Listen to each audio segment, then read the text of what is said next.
Baik, Shalom, selamat malam untuk kita semua yang saat ini mungkin berada di Indonesia dan mungkin bila mana nanti ini dilihat atau ditonton di tempat masing-masing yang mungkin berbeda waktu. Shalom untuk kita semua di apapun kondisi waktu kita saat ini. Bersyukur pada Tuhan karena kita masih diberikan kesempatan, kesehatan, kemudian kasih karunia Tuhan yang menuntut kita kepada persekutuan pada saat ini, malam hari ini untuk belajar pelajaran dari firman Tuhan. Saya senang bisa bertemu lagi dengan kita semua untuk memenuhi segala kerinduan kita untuk belajar firman Tuhan. Kita akan segera mulai pelajaran pada malam hari ini berjudul yang diberikan Tuhan, ya, yang diberikan oleh Tuhan. Sebelum kita melanjutkan, saya rindu untuk kita boleh berdoa sekali lagi bersama-sama dengan saya untuk meminta pertolongan Tuhan. Kita sama-sama berdoa. Bapa di surga, saat ini hamba-Mu beserta dengan anak-anak Tuhan sungguh-sungguh menyadari kami penuh dengan segala kekurangan, ketidaksanggupan untuk menerima berkat Tuhan yang kudus dan suci, firman kebenaran Tuhan. Bila mana kami tidak bergantung kepada satu-satunya kuasa, yaitu kuasa Roh Kudus. Oleh sebab itu ya Tuhan, kami memohon agar Tuhan mencurahkan, memberikan kami kuasa Roh Kudus itu, agar Roh Kudus boleh menuntun hati dan pikiran kami, boleh mengerti, menerima, dan bahkan menghidupkannya dalam kehidupan kami. Secara khusus berkatilah lidah hamba-Mu ini Tuhan agar boleh berkata-kata dengan tuntunan dan arahan dari sorga, juga perangkat internet, aplikasi Zoom yang kami gunakan boleh Tuhan lawat, Tuhan bantu agar boleh menunjang kegiatan ini, sehingga berjalan dengan baik, nama Tuhan saja yang kami permuliakan. Memberkati juga teman-teman kami yang sudah hadir, bahkan yang belum sempat hadir, apapun yang menjadi kendala, bahkan kerinduan, pergumulan, Tuhan tolong campur tangan agar boleh menjadi sukacita bagi kami semua untuk belajar firman Tuhan. Terima kasih Bapak, kami sampaikan permohonan ini hanya dalam nama Tuhan Yesus Kristus, Juru Selamat dan Penebus dosa kami. Amin. Baik, judulnya yang Tuhan berikan.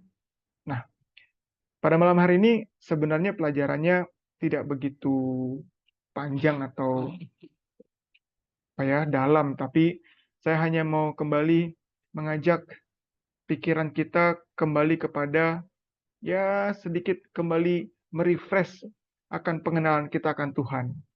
Karena hanya kalau kita mengenal seseorang atau oknum tertentu, sehingga kita mau menerima pemberiannya. Seringkali kalau kita terima barang gitu ya dari orang gitu ya, aduh dari siapa nih? Terus kita tidak tahu siapa orang itu, kita nggak kenal orang itu. Sehingga kita ragu atau khawatir untuk menerima barang itu atau benda itu. Sehingga ya mungkin kita kembalikan atau kita tidak mau terima. Seperti itu. Sehingga seringkali kita juga gagal untuk menerima pemberian Tuhan dalam konteks rohani. Karena kita mungkin juga lupa atau belum mengenal secara penuh ya Allah yang kita sembah itu. Nah, sebelum saya lanjutkan, saya memberikan sebuah buah pikir bahwasanya bila saya membuat satu benda atau kalau ada orang yang menciptakan suatu benda atau produk, tentu saja orang itu atau saya sudah punya tujuan, sudah punya maksud tertentu sehingga benda atau barang itu atau produk itu dibuat. Adalah satu hal yang sangat tidak benar atau tidak mungkin kalau suatu benda dibentuk atau diciptakan, dan setelah itu jadi baru tujuannya dipikirkan. Oh, ini tujuannya untuk apa? Nggak mungkin begitu ya. Ya, seharusnya sejogjanya, umumnya, sebaiknya ya kita sudah punya maksud dan tujuan tertentu sehingga benda atau sesuatu itu dibuat untuk menjalankan maksud dan tujuan itu. Ya. Dan sudah pasti tujuan atau katakanlah fungsi dari produk atau dari benda yang diciptakan itu, yang tahu fungsi dan tujuannya adalah si penciptanya, si pembuatnya. Ya, seringkali saya juga di rumah kalau misalnya istri saya ada buat sesuatu gitu ya, dan saya tidak tahu, tiba-tiba saya lihat benda itu, lalu saya tanya, ini buat apa? Gitu ya. Hanya yang pembuatnya yang tahu, oh itu nanti buat ini, buat itu. Oh, oke, oke, oke. Ya, jadi yang pencipta atau si pembuatnya yang tahu dulu tujuannya, sehingga akhirnya dia menciptakan, membuatnya. Nah, sama halnya dengan kita manusia.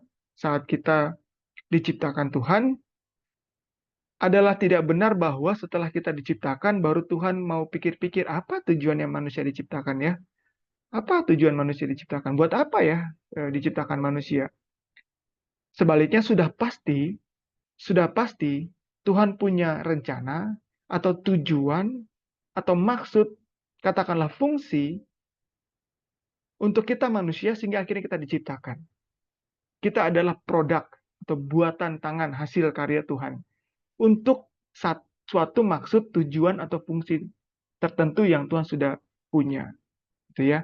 Maka kita perlu tahu apa yang Tuhan maksudkan, tujuan Tuhan kenapa ada manusia. Nah, Tuhan pada saat ya dia merasa setelah air dan darat dipisahkan, Tuhan berpikir ingin ada makhluk hidup di dalam air. Sehingga akhirnya Tuhan menciptakan yang namanya ikan atau sejenisnya. Lalu Tuhan juga berpikir, lalu dipisahkan udara ya, langit, air yang di udara, kemudian adalah langit gitu ya. Ya, atmosfer kita ini. Lalu Tuhan berencana ingin mengisi langit itu dengan binatang, makhluk. Sehingga dibuatlah atau diciptakanlah binatang atau hewan yang punya sayap. Contohnya burung, sehingga bisa terbang untuk hidup di langit-langit atau di awan, ya, atau di permukaan bumi kita ini. Nah, demikian juga kita manusia. Lagi-lagi ilustrasi ini memberikan penekanan bahwa secara spesifik Tuhan punya tugas yang diberikan kepada kita sehingga kita tuh diciptakan sebagai manusia. Ya, punya tugas sehingga kita diberikan, sehingga kita diciptakan. Ya, kita menjadi produk ciptaan Tuhan. Oke?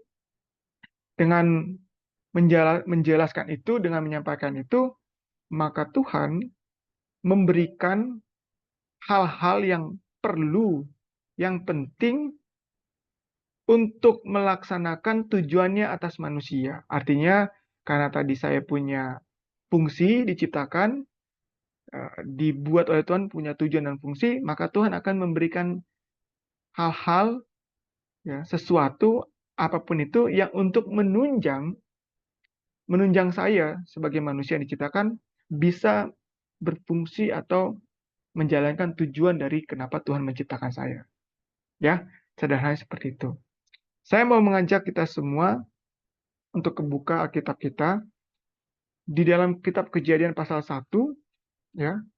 Pada mulanya Allah menciptakan langit dan bumi, dan ada beberapa hal atau pemberian-pemberian utama.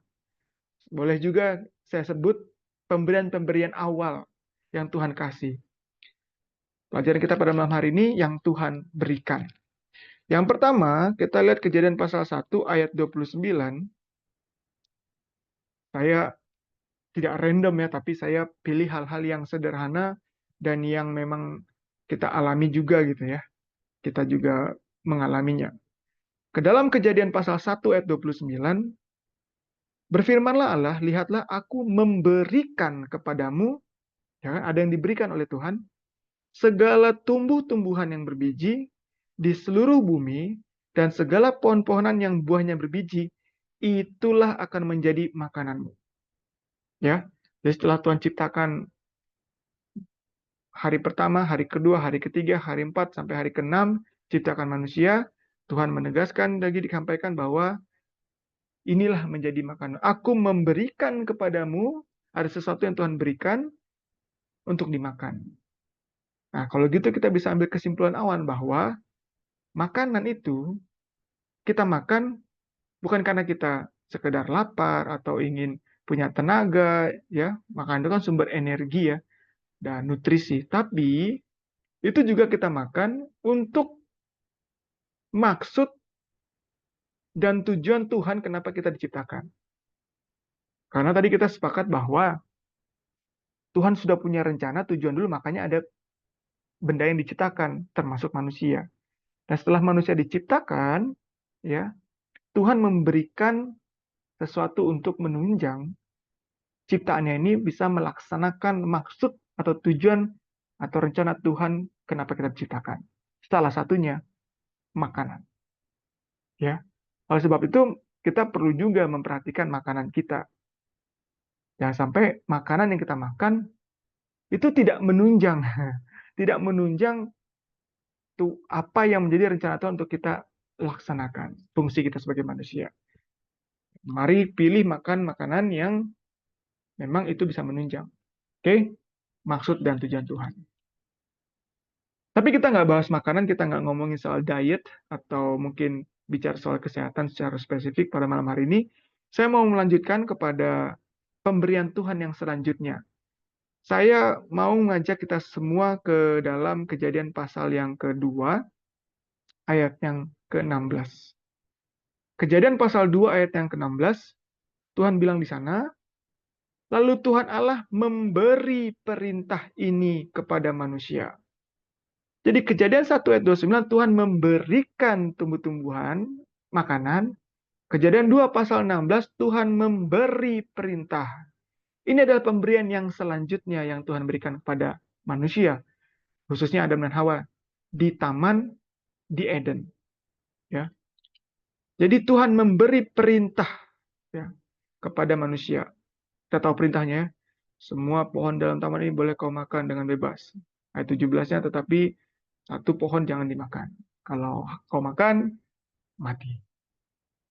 Kalau dengan prinsip yang sama tadi, maka kita juga percaya, imani bahwa kalau Tuhan punya tujuan sehingga kita diciptakan, dan setelah kita diciptakan Tuhan memberikan hal-hal, sesuatu, apapun itu, tentunya untuk menunjang kita bisa melaksanakan tujuan kenapa diciptakan, maka selain makanan, perintah yang Tuhan berikan adalah baik dan bermanfaat, berguna untuk menunjang kita melaksanakan tujuan atau fungsi kenapa kita diciptakan Tuhan.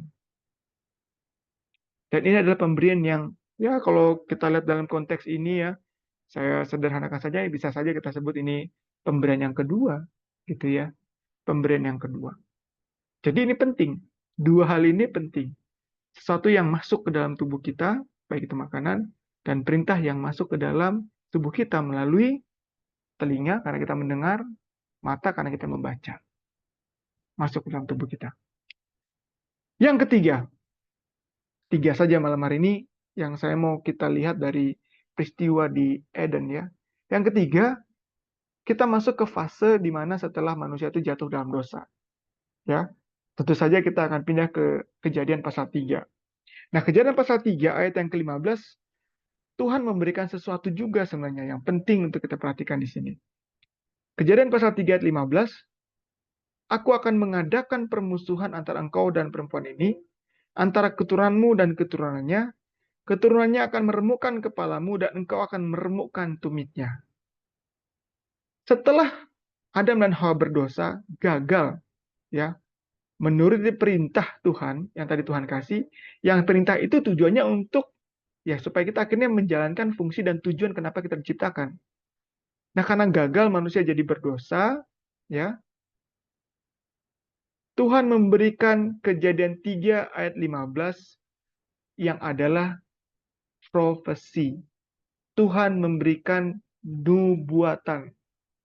Tuhan memberikan nubuatan, artinya Tuhan memberikan, saya mau pilih kata yang tepat ya. Ya, ini adalah expectation. Ini adalah, ya kalau profesi itu kan Tuhan punya rencana di masa depan, gitu ya, dan dia sudah tetapkan, lalu dia sampaikan, itulah nubuatan gitu ya. Tuhan sudah punya maksud ke depannya. Jadi ini adalah harapan, ini adalah peluang, ini adalah janji, ya. Dan Tuhan memberikan itu dalam hal ini saya sebut ini sebagai nubuatan, ya. Aku akan ya, akan mengadakan permusuhan antara engkau dan perempuan ini, antara si setan, si ular dengan keturunan Adam dan Hawa. Perempuan ini dan keturunannya gitu ya. Jadi Tuhan memberikan nubuatan. Nah, sama halnya dengan hal satu, tadi pemberian pertama dan pemberian kedua, pemberian ketiga ini sebenarnya pemberian yang sama untuk kembali menunjang agar kita bisa sesuai selaras dengan maksud dan tujuan kenapa kita diciptakan. Ya, karena Hawa kompromi dengan setan, dengan si ular itu, akhirnya dia jatuh, maka solusi yang Tuhan kasih kepada kita manusia adalah musuhan, bermusuhan dengan setan. Keturunanmu dan aku akan mengadakan permusuhan, kontroversi, kita bertentangan, kita nggak boleh kompak, kita nggak boleh sejalan, kita nggak boleh satu visi, kita nggak bisa satu misi, kita nggak bisa seide dengan setan, dengan ular itu. Kita harus berbeda. Nah, kata bermusuhan dengan ular, dengan setan itu artinya kita berteman dengan Tuhan. Karena kalau kita bermusuhan dengan Tuhan, maka kita akan menjadi temannya setan. Tapi kalau kita bermusuhan dengan setan, kita akan menjadi teman Tuhan. Nah, itulah yang menjadi uh, law of attraction-nya. Jadi hukum menarik kita kembali ya untuk tidak berkompromi, tidak berhubungan, berkomunikasi dengan setan, tapi kita menjalin kembali hubungan kita dengan Tuhan melalui apa? Ya, tadi pemberian makanan, pemberian perintah, dan ditambah lagi nih nubuatan kita akan menjadi musuhnya setan, sehingga kita nggak seharusnya jatuh dalam godaan. Ya, seperti itu. Nah, itulah yang saya mau sampaikan sebagai pendahuluan bahwasanya kita diberikan Tuhan hal-hal yang untuk menunjang kita melaksanakan fungsi dan tujuannya Tuhan. Nah, bagian selanjutnya ini saya mau menyampaikan tentang Tuhan itu sendiri. Supaya akhirnya kita bisa paham kenapa kita mau menerima pemberian-pemberian tadi dan menerima maksud dan tujuannya si pemberi ini karena kita mengenal dia. Dan nanti saya akan hubungkan dengan pelajaran kita pada malam hari ini, perkara atau hal yang Tuhan berikan. Mari kita mengenal Tuhan lebih lanjut.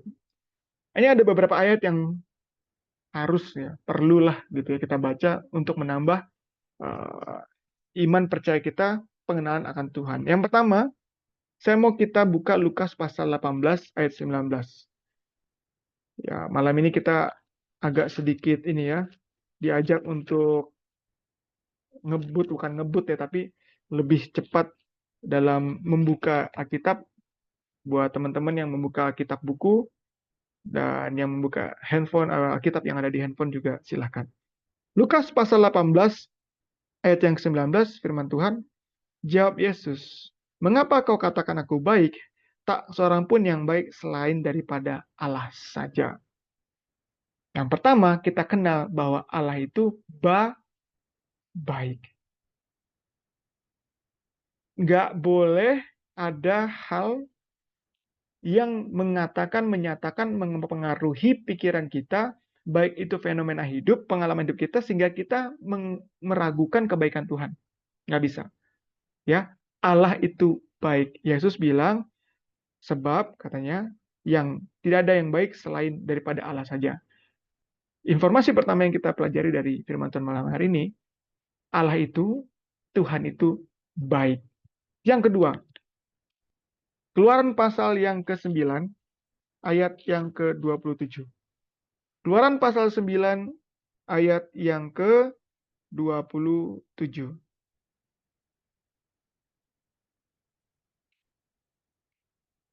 Allah meluaskan kiranya tempat kediaman Yafet dan hendaklah ia tinggal dalam kemah-kemah Sem, tetapi sebentar, kok saya bentar ya.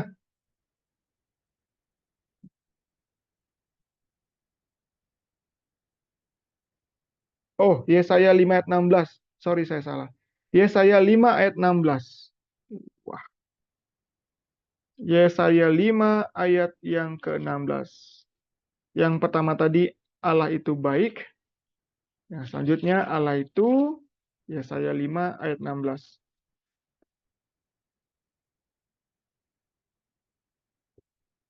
Yesaya 5 ayat yang ke-16 dikatakan, tetapi Tuhan semesta alam akan ternyata maha tinggi dalam keadilannya, ya. Dan Allah yang Maha Kudus akan menyatakan kekudusannya dalam kebenarannya. Jadi dalam ayat ini yang saya mau ambil buat kita perhatikan bahwa Allah dalam kebenarannya. Jadi Allah itu benar, ya. Allah itu benar. Yang kedua juga dari ayat sini, ayat ketiga ya. Dalam ayat ini juga dikatakan dan Allah yang Maha Kudus. Jadi Allah itu juga kudus. Oke? Allah itu baik, Allah itu benar, Allah itu kudus. Ya, sudah tiga. Oke? Sekarang Ulangan 32 ayat 4. Ulangan pasal 32 ayat 4. Ulangan pasal 32 ayat 4.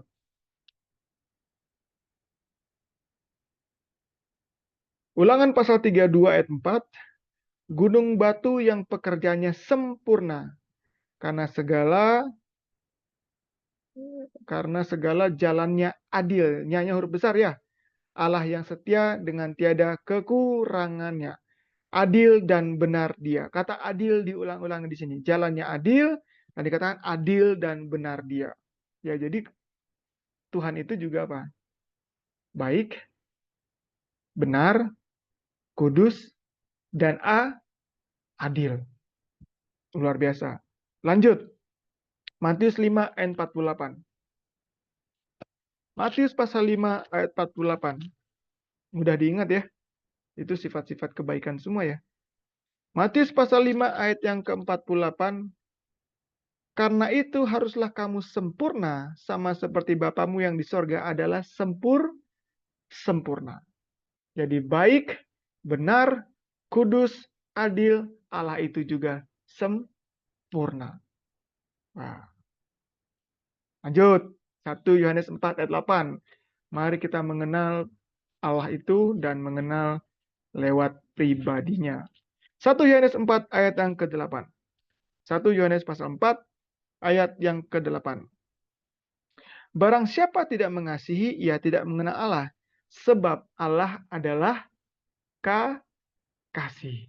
Baik, adil, benar, kudus, adil, sempurna, dan Allah itu kasih. Lanjut. Nah, ini tadi saya lupa sama nih tadi nih. Harusnya kita bahas sama nih. Ulangan 32 ayat 4 tadi. Ulangan pasal 32 ayat yang keempat. Ulang lagi ke sana nggak apa-apa ya. Ulangan pasal 32 ayat yang keempat dikatakan, gunung batu yang pekerjaannya sempurna karena segala jalannya adil, Allah yang setia. Jadi dia setia, baik, Allah itu benar, kudus, Allah itu adil, Allah itu sempurna, Allah itu kasih, Allah itu setia. Oke? Yohanes 4 ayat 24. Waduh, banyak sekali nih. Tapi ya, apa-apa kan kita mau belajar tentang pribadinya Tuhan. Yohanes 4 ayat yang ke-24. Yohanes 4 ayat yang ke-24 dikatakan, Allah itu roh. Dan barang siapa menyembah dia harus menyembahnya dalam roh dan kebenaran. Jadi Allah itu spiritual being gitu ya. Allah itu roh. Nah, jadi tidak hanya baik, benar, kudus, adil, sempurna. Allah itu kasih, setia, Allah itu roh. Dua lagi ya. Malaki pasal 3 ayat yang ke-6. Malaki pasal 3 ayat yang ke-6. Malaki pasal 3 ayat 6, bahwasanya aku, Tuhan, tidak berubah. Dan kamu Bani Yakub tidak akan lenyap. Selanjutnya, Allah itu tidak berubah. Wah, luar biasa ya. Terakhir, Kejadian 21 ayat 33. Banyak lagi, saya pilih beberapa saja yang menjadi unggulan ya. Bahasa saya mungkin tidak tepat, tapi saya gunakanlah kata ya unggulan. Kejadian pasal 21 ayat 33 dikatakan, lalu Abraham menanam sebatang pohon tamariska di Betsheba dan memanggil di sana nama Tuhan, Allah yang kekal. Nah, inilah beberapa saya sebut pribadi, karakter atau sifat dari Allah menjadi sarana untuk kita mengenal Tuhan baik, Tuhan benar, Tuhan itu kudus, Tuhan itu adil, sempurna, Allah itu kasih, Allah itu roh, Dia tidak berubah, dan Allah itu kekal. Apa artinya kekal? Ya, kekal itu kalau saya lupa lagi bahasa aslinya tuh artinya no start no end. Kalau dari bahasa Ibrani atau bahasa Yunaninya itu artinya no start no end. Tidak ada awal, tidak ada akhir. Kekal ya sudah ada sejak ya selama-lamanya sampai selama-lamanya. No start no end itu artinya kekal. Nah, seperti itu. Lanjut. Saya mau ngajak kita melihat kepada pemberian Tuhan yang kedua tadi di Eden. Setelah kita diberikan makanan, Tuhan memberikan yang namanya tadi apa? Perintah. Pelajaran malam hari ini yang diberikan Tuhan atau pemberian Tuhan. Saya menarik mempelajari karena apa yang Tuhan berikan ini tadi kita sepakati harusnya menunjang gitu ya. Dan ketika pemberian ini, perintah ini tidak diterima dalam artian karena dilanggar sehingga manusia kehilangan maksud dan rencana Tuhan tadi, tujuannya itu kehilangan. Itulah yang disebut dengan karena manusia berbuat dosa dan manusia kehilangan kemuliaan. Ya, maksud dan tujuan Tuhan itu adalah kemuliaannya itu menjadi beranak cucu, memenuhi bumi. Kemuliaan Tuhan itu memenuhi bumi, maksudnya seperti itu. Ya, sederhananya. Nah, maka kita perlu mempelajari lagi pemberian Tuhan yang kedua tadi di Eden. Tuhan memberi perintah kepada Adam dan Hawa. Ya, kita perlu pelajari lagi tentang perintah ini. Nah, mari kita buka firman Tuhan dari Roma 7 ayat yang ke-12. Roma 7 ayat yang ke-12. Tadi kita sudah belajar mengenal akan Tuhan melalui sifat-sifatnya, baik, kasih, jujur,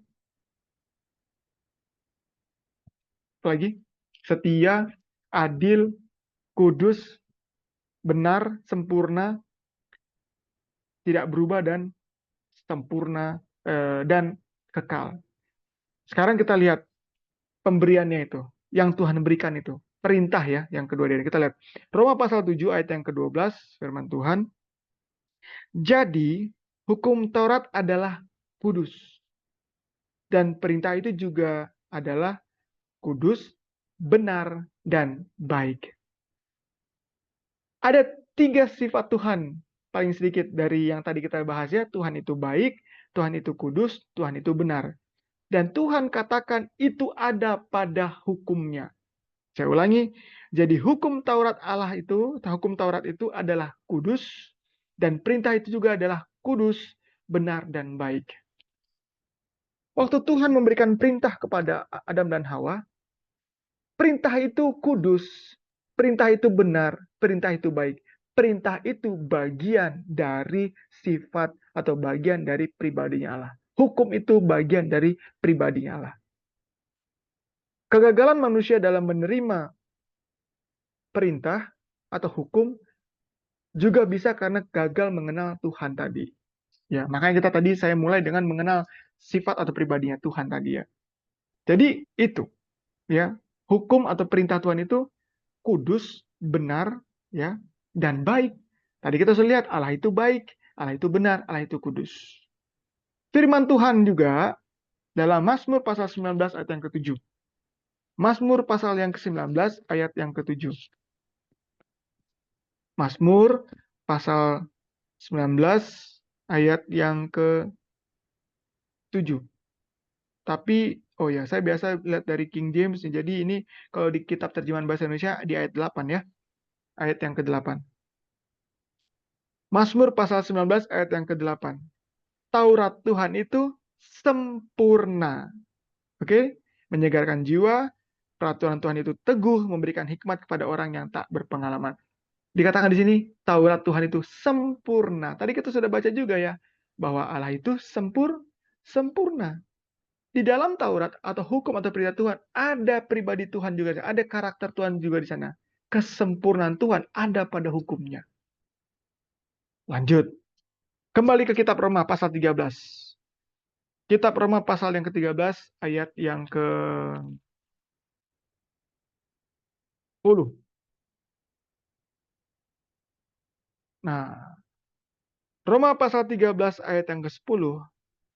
Kasih tidak berbuat jahat terhadap sesama manusia, karena kasih itu adalah kegenapan hukum Taurat. Tadi kita baca 1 Yohanes ya, bahwa Allah itu kasih. Dan firman Tuhan juga mengatakan bahwa karena kasih itu adalah kegenapan hukum Taurat. Hukum Taurat itu adalah bagian dari kasih. Ada pribadi Allah, ada sifat atau karakter Allah dalam hukum, dalam perintahnya. Jadi hukum itu baik, tadi kita baca Roma 7, hukum itu suci, hukum itu adil, hukum itu juga tadi kita baca sempurna, dan perintah Tuhan itu atau hukum Tuhan juga adalah bagian dari kasih. Kembali lagi ke Mazmur 19. Tadi ayat yang ke-9 berarti ini ayat yang ke-10 berarti harusnya. Kalau terjemahan bahasa Indonesia. Mazmur 19 ayat yang ke-10.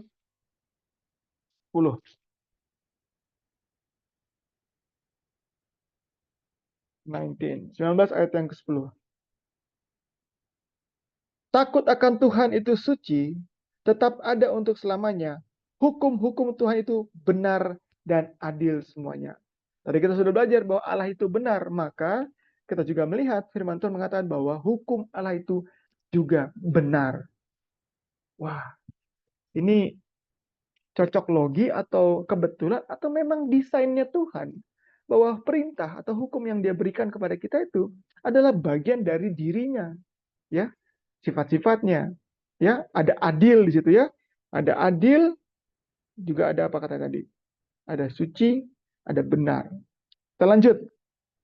Ayat yang ke 119 ini sama nih kayaknya. Mazmur 119. Mazmur 119 ayat 142. Mazmur 119 ayat 142. Dikatakan di sini 119 ayat 142. Sebentar, saya belum tuh 142-nya. Keadilanmu adil untuk selama-lamanya dan Tauratmu itu benar. Ya sama ya. Jadi ya Taurat Tuhan atau hukum Tuhan, perintah Tuhan itu benar karena Allah itu benar sama gitu ya. Lanjut Roma 7 ayat 14. 2 3 ayat lagi. Roma 7 ayat yang ke-14. Roma 7 ayat yang ke-14. Roma 7 ayat yang ke-14. Sebab kita tahu bahwa hukum Taurat itu adalah rohani. Tetapi aku bersifat daging terjual di bawah kuasa dosa. Artinya bahwa hukum Taurat itu adalah roh. Bersifat roh. Tadi kita sudah baca juga bahwa Allah itu roh. Spiritual being ya. Jadi hukum Taurat itu juga ternyata rohani, spiritual, material gitu. Ini Alkitab yang saya pegang ini memang bahan dasarnya kertas. Ya, ini mohon maaf ya, saya hanya coba pakai sebuah ilustrasi bahwa ini kalau saya taruh di perapian ya terbakar juga gitu ya. Kertas biasa ini, ketikan biasa ini, printan biasa, cetakan yang biasa sama dengan buku-buku yang lain, menggunakan tinta yang sama, kertas yang mungkin dari bahan dasar yang sama. Tapi firman Tuhan ini, hukum Tuhan, firman Tuhan, perintah Tuhan ini ada spiritual power-nya. Ada kuasa rohnya di sini. Itu makanya dengan membaca firman kita bisa kayak ada kekuatan ya. Karena memang hukum Tuhan itu katanya tadi apa Roma 7:14. adalah hal yang rohani, spiritual matters, gitu ya. Lanjut, Matius 5 ayat 18. Nah, ini kita sering dengar juga ayat ini ya. Matius 5 ayat 18. Kata Tuhan bilang gini, Matius 5 ayat 18, karena aku berkata kepadamu, sesungguhnya selama belum lenyap langit dan bumi, satu iota atau satu titik pun tidak akan ditiadakan dari hukum Taurat sebelum semuanya terjadi. Jadi tidak ada yang ditiadakan, tidak berubah. Tidak akan ditiadakan, tidak akan ada yang berubah. Satu titik, satu iota pun. Tadi kita sudah baca bahwa Allah itu tidak berubah, maka hukum juga tidak berubah. Firman Tuhan, perintah Tuhan tidak berubah. Ya, ibaratnya kalau sampai sekarang masih ada pohon pengetahuan baik dan jahat itu, ya tetap tidak boleh dimakan. Yang lain boleh dimakan, tidak berubah. Ya, Tuhan tidak berubah, maka perintahnya, hukumnya juga tidak berubah. Yang terakhir tadi apa? Mazmur 111 ayat 7 dan 8. Tapi mungkin ini di bahasa Indonesianya, terjemahan bahasa Indonesianya mungkin di ayat yang ke-8 dan 9. Oke. Mazmur pasal 111 ayat 7 dan 8 saya baca ya. Perbuatan tangannya ialah kebenaran dan keadilan, segala titahnya teguh. Nah, ini segala titahnya teguh. Titah itu bahasa lainnya apa ya? Saya coba buka King James-nya dulu ya. Karena King James-nya lebih bagus, lebih tepat. Mazmur 119 ayat yang ke-7. Saya baca King James-nya.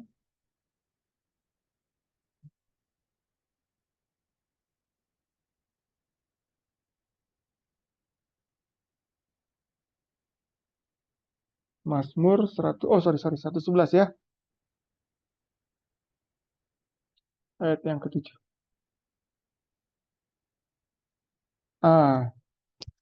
The works of his hands are verity and judgment. All his commandments are sure.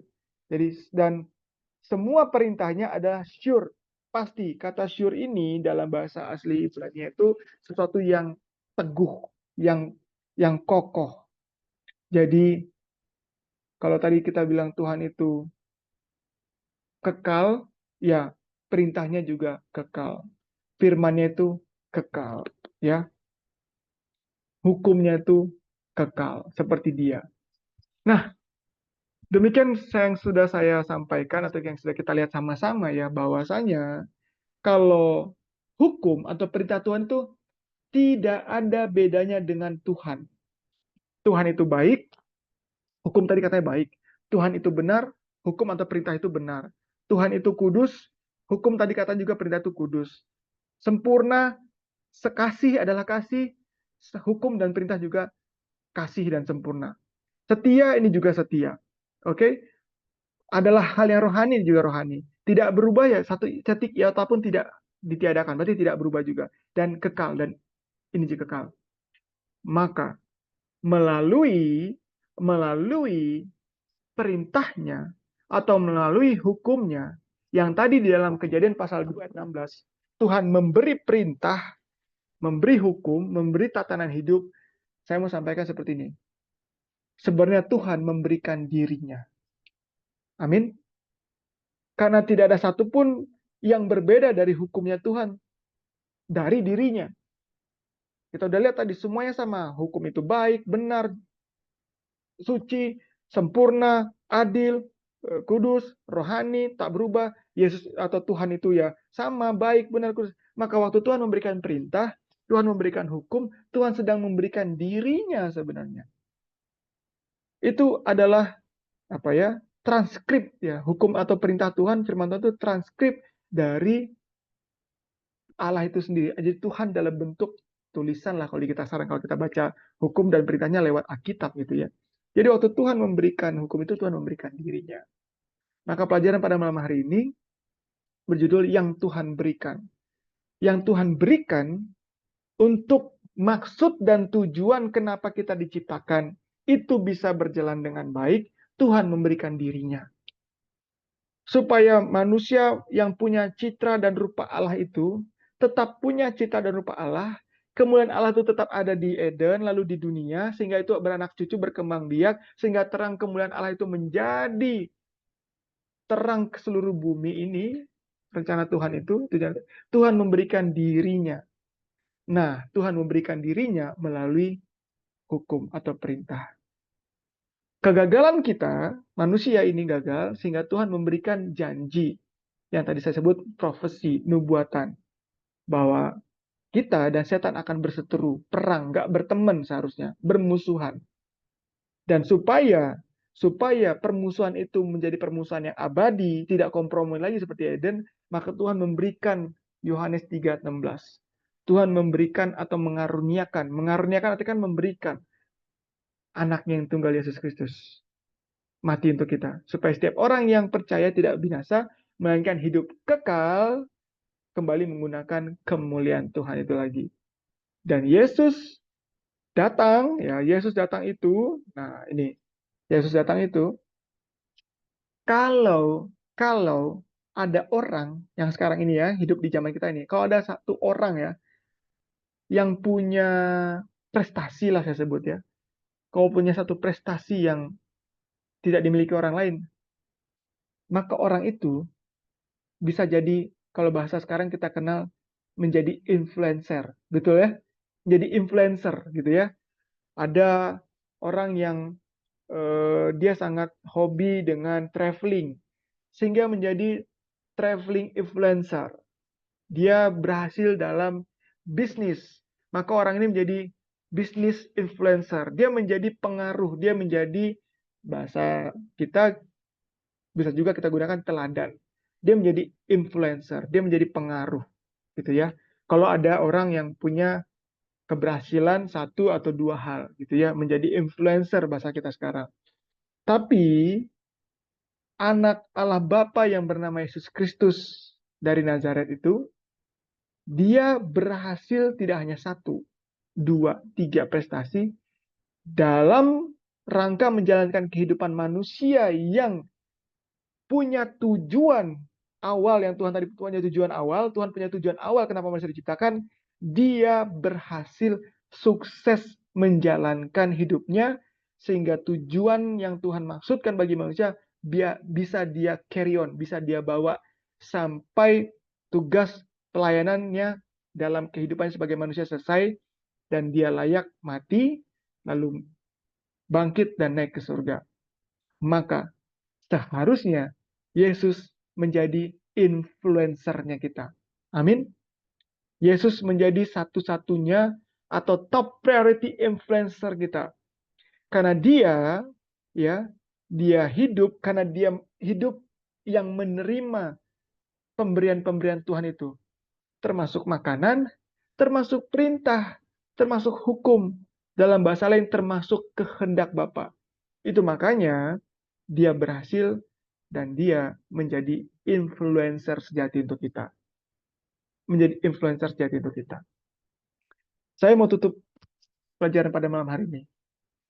Saya berharap teman-teman semua boleh memahami dengan tuntunan Roh Kudus apa yang sudah kita lihat, bahwasanya Tuhan menciptakan manusia lebih dahulu punya tujuan, baru membuat produk. Sudah ada maksud dan tujuan, baru menciptakan benda. Dan setelah benda itu diciptakan, Tuhan memberikan tambahan untuk benda ini, ciptaan ini boleh melaksanakan fungsi dan tujuan yang sudah sejak awal dibuat sebelum kita diciptakan. Nah, pemberian-pemberian itu harus kita terima berdasarkan pengenalan kita akan Tuhan.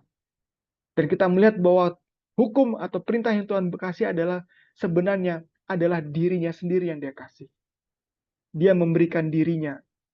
Dia memberikan hidupnya sebagai teladan. Perintah itu, hukum itu adalah pribadinya Tuhan dalam bentuk teladan yang perlu kita ikuti. Itu menjadi bagian kita. Sehingga kita bisa menjadi manusia yang menjalankan maksud, mencapai maksud dan tujuan kenapa kita diciptakan.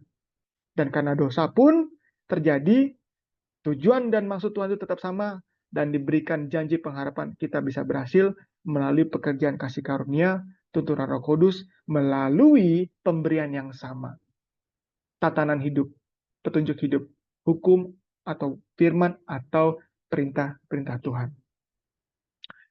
Pada saat seorang, saya lupa namanya, penemu alat musik perkusi, dia membuat satu alat perkusi, instrumen musik yang bernama simbal. Simbal ini yang kalau kita lihat di acara marching bands itu yang sering seperti bentuk besi gepeng seperti tutup panci ya, yang bunyinya gitu ya, bunyinya gitu ya. Kalau di dalam drum set itu sebenarnya alat perkusi yang disusun jadi satu dimainkan oleh satu orang, makanya disebut drum set. Itu alat perkusi juga sebenarnya. Itu ada yang namanya simbal ya, yang bunyinya gitu ya. Dia dibuat dengan maksud dan tujuan untuk mengeluarkan suara yang bunyinya seperti tadi, ces. Dia tidak bisa mengeluarkan suara lain seperti alat perkusi yang lain. Contohnya tam, bunyinya dung dung gitu ya, dung dung. Lalu ada kick bass, deg deg, dung dung dung dung deg deg. Ada snare, tak tak gitu ya, dung dung deg deg deg deg tak. Timbal didesain atau diciptakan hanya untuk mengeluarkan suara ces tadi. Dia nggak bisa mengeluarkan suara yang lain. Dia dibuat dan desain hanya untuk suara itu. Perhatikan, siapapun yang memukulnya, anak kecil, orang tua, seorang pemuda, perempuan, laki-laki, yang sudah tahu main drum atau main perkusi, baik yang belum tahu main drum atau main perkusi, kalau memukul simbal itu, dia akan tetap mengeluarkan hal yang sama, bunyi yang sama. Setuju ya? Betul kan? Setuju ya? Anggaplah saya yang memukul simbal itu. Kalau saya pukul simbal itu, tapi dengan hati yang marah, saya pukul. Bunyinya tetap ces. Kalau saya hati yang gembira, saya lagi seneng nih. Saya pukul simbal itu, bunyinya juga tetap ces. Kalau saya lagi nangis, saya lagi sedih, lalu saya pukul simbal itu juga tetap bunyinya ces. Kenapa? Karena sejak dia dibuat dengan rancangan tujuannya untuk berbunyi ces. Siapapun yang pukul, kondisi apapun hati orang itu memukul, dia akan mengeluarkan bunyi ces. Manusia diciptakan sudah punya tujuan. Sudah punya ada maksud dan fungsinya dari Tuhan. Maka apapun fenomena hidup yang kita alami saat ini, kita harus gunakan pemberian Tuhan tadi, baik itu makanan, dan malam ini kita belajar tentang hukum atau perintah yang Tuhan kasih, untuk kita tetap mengeluarkan bunyi yang Tuhan mau kita keluarkan. Tidak bisa yang lain. Tidak boleh bunyi yang lain. Hanya bunyi yang Tuhan maksud atau Tuhan inginkan itu keluar dari kita, kehidupan kita. Bunyi adalah ilustrasi, artinya buah hasil tujuan yang Tuhan mau kita diciptakan. Lagi sedih dengan pemberian Tuhan tadi, kita menjadi maksud dan tujuan Tuhan. Lagi marah, apapun itu, dengan pemberian Tuhan tadi kita terima, kita menjadi maksud dan tujuan Tuhan. Kita bunyi, kita atau berbuah dengan yang sama, tidak yang lain. Oke? Nah, itulah pelajaran tentang yang Tuhan berikan. Yang pada malam hari kita boleh melihat secara garis besar, terutamanya Tuhan memberikan dirinya, bahkan sebelum mati di kayu salib, Tuhan sudah memberikan dirinya di Taman Eden. Perintah itu adalah apa ya? Kopinya Tuhan yang diberikan kepada manusia untuk bisa melaksanakan fungsi dan tujuan kenapa kita ciptakan. Semoga ini boleh menambah pengetahuan rohani, bahkan kekuatan rohani bagi kita semua. Kita menerima semua pemberian Tuhan, dan dengan mengenal Tuhan yang baik dan benar, kita bisa dengan sukacita bersyukur dengan semua pemberian Tuhan boleh menunjang kita untuk hidup sesuai dengan maksud dan rencana Tuhan kenapa kita diciptakan. Untuk kemuliaan bagi nama Tuhan, menjadi berkat bagi kita semua, saya doakan, saya bawa ini dalam nama Yesus. Amin. Terima kasih.